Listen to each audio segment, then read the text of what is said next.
Do you want to know those 3 tips that are worth their weight in gold? Stand by, coming right up.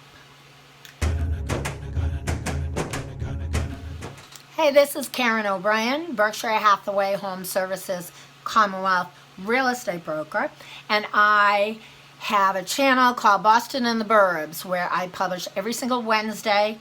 If you like this video and want to see more, it will run into the next one, or you can click the subscribe button. Much appreciated. Tip number 1.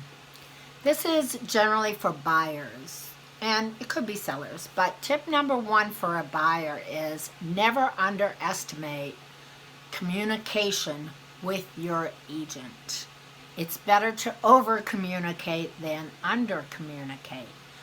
So tell them everything and ask them everything. Find out what they bring to the table and what's expected of them and what's expected of you.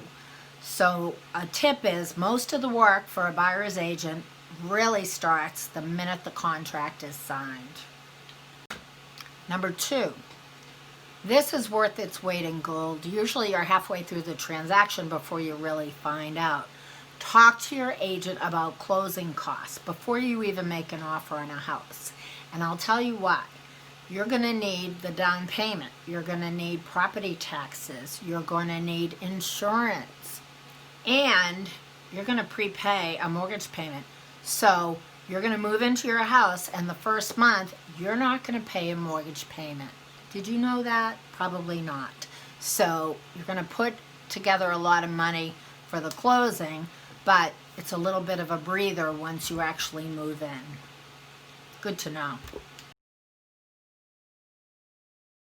And number 3, very important. Ask your agent what are the only ways, the few ways that if this deal goes south, that you can get your deposit back and not buy the house that you thought you were going to buy. Very important. It's limited. You put down a decent sized down payment, and there are 3 items they should discuss. One is the value of contingencies. So there is usually a finance contingency. If the bank somehow says we can't lend you the money, you're able to get your deposit back and walk away. The second thing is inspection contingencies. So you might want to say that if they find anything up to $5,000, you'll be willing to go forward.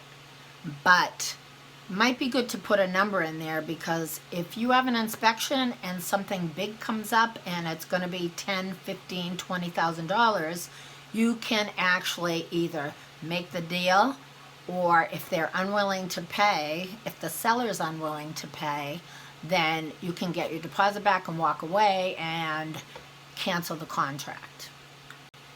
And number 3, the seriousness of contingency release dates.